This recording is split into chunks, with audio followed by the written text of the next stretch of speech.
Hey guys, in this video we'll be going over the Forbidden Jungle. The Forbidden Jungle is located north of Sandover Village. The point of entry to the jungle is a good example of what's to come. You have to cross a very rickety bridge with missing planks. To the left of this bridge we have a waterfall, supplied by water from the rivers of the jungle, which then flows under the bridge and out to sea. After crossing the bridge you have multiple paths you can take to explore the jungle. Heading down the right hand side, this area has a thick canopy of trees, where the lurker snake will drop down from. Also in this area you can find the lurker frog and a vine from the plant deep within the jungle. These vines are a common occurrence in this jungle. Under this canopy at night we have a lot of glowing particles floating around. These are most likely a type of insect, like a torchbug or firefly. The first obstacle you will encounter down this path is a spike pit. This has been dug out and filled with very sharp spikes. The next obstacle is a swinging log attached to the treetops. The logs have both ends sharpened and the middle has spikes attached to make it even more deadly. The spike picks are very easy to just jump over. The logs however can be a little bit more tricky, as these require you to time your movement right to make it past. However, there is another option here. To the right hand side there are many tree stumps covered in grass that can be scaled to make your way to the end of the path. At the end of this path we reach a cliff with a large waterfall supplying the river fresh water. Following the river back down towards the start, we can see some more tree stumps and multiple junglefish in the river. The river eventually splits in two, the left going to the level's start and the right going to the lower section of the jungle. Following the piece of land splitting the river takes us to another wooden bridge. This bridge spans over the lower section of the jungle and has two waterfalls, one on either side. The one on the right hand side being from the river we were just at, and the one on the left coming from a very large cliff. To the left of the bridge we also can find a staircase made from grass covered rocks.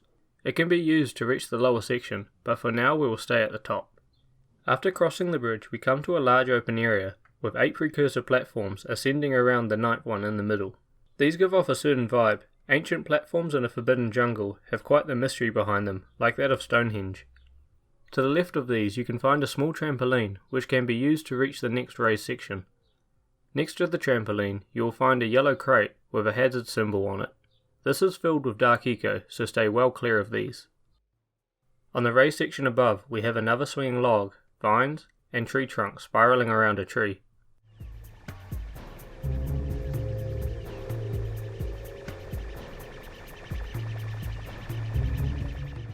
On the right hand side of the precursor platforms we have another very large rope bridge spanning across the two cliffs. On the other side of the bridge we are greeted with two swinging logs with a spike pit in the middle, in between some rocks and trees. You can go around the side, you just need to watch out for this vine. The ground will start descending into a section with some lurkers standing around a blue eco vent. This can be used to activate the nearby bridge, but we'll come back to that. Also here you can find a tree sticking out from the backdrop. Nothing is around it of note, just a lone tree.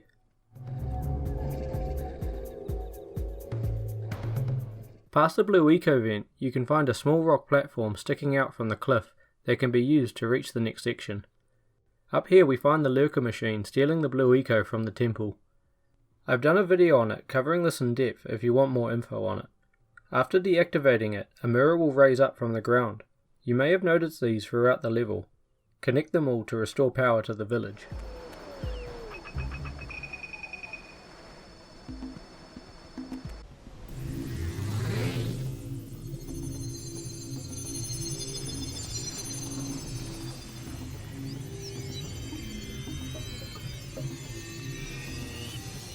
Going past the machine we find a ramp on the side of the Forbidden Temple. This leads to a locked door. Approach it with blue eco to activate it. This takes us back to the river at the start of the level. Continue along this raised section to find some more tree trunks that you can use to get down to the lower section. Now we can go down the rock stairs behind the bridge.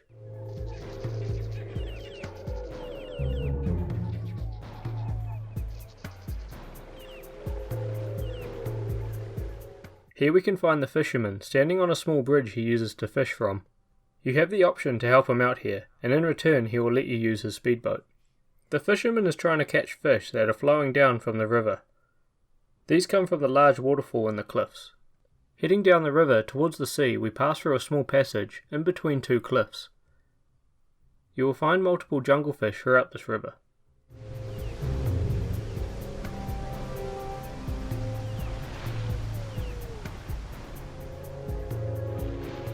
You will also come to a large opening. Here you can find a couple lurkers, 2 more dark eco crates, and a precursor orb cache.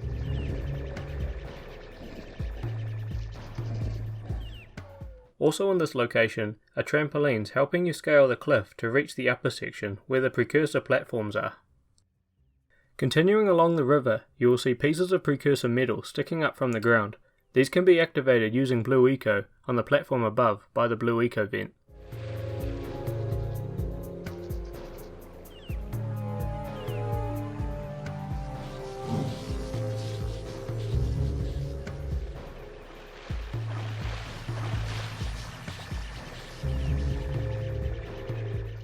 Here the river meets the sea, and we have a single island before the vast emptiness of the ocean.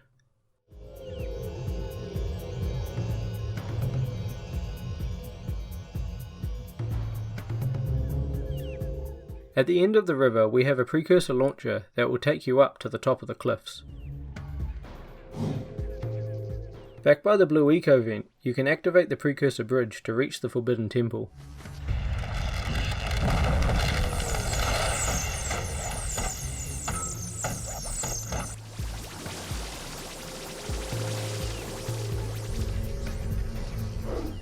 The Forbidden Temple is a very large structure in the centre of the jungle. It is extremely tall, and at the very top are multiple spinning discs and balls floating above the centre tower. The temple has 4 blue eco silos filled up with that particular eco.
After gaining entry to the temple, to your right is another trampoline that can be used to reach a small ledge that runs on the outside of the temple.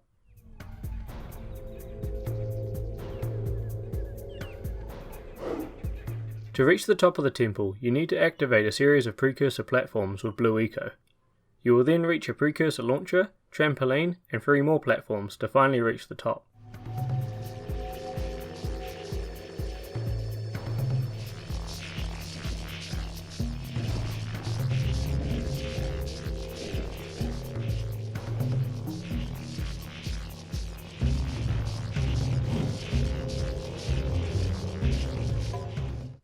Here you can get an amazing view of the world. Taking the elevator down, we reach the interior of the temple.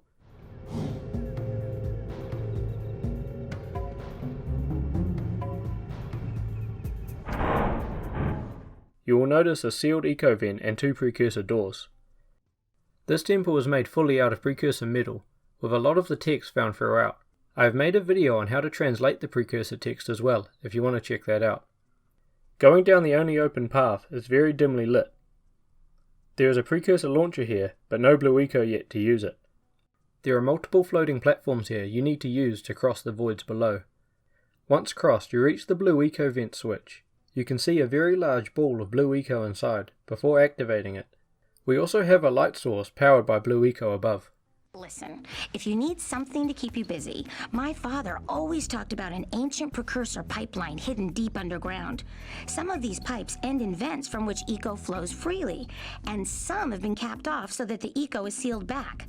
There must be a way to turn the capped vents on. I traced part of the pipeline back to the Forbidden Temple. Maybe you should look there for some type of switch. After activating the switch, you will see the sealed vent open up and the temple come to life, blue eco now flowing throughout. Wow, did you see that? Blue eco vents have been activated all over the world.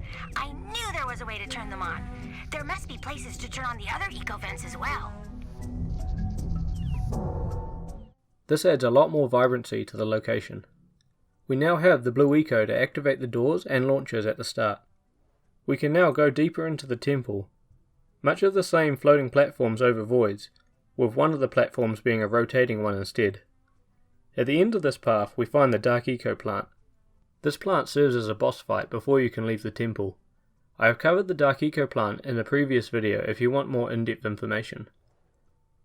The plant is blocking the blue eco vent needed to use the precursor launcher nearby. Looking up you will see 4 lights, with the 5th one appearing to be broken, but this is where the launcher sends us through. You can also see natural light coming down from here.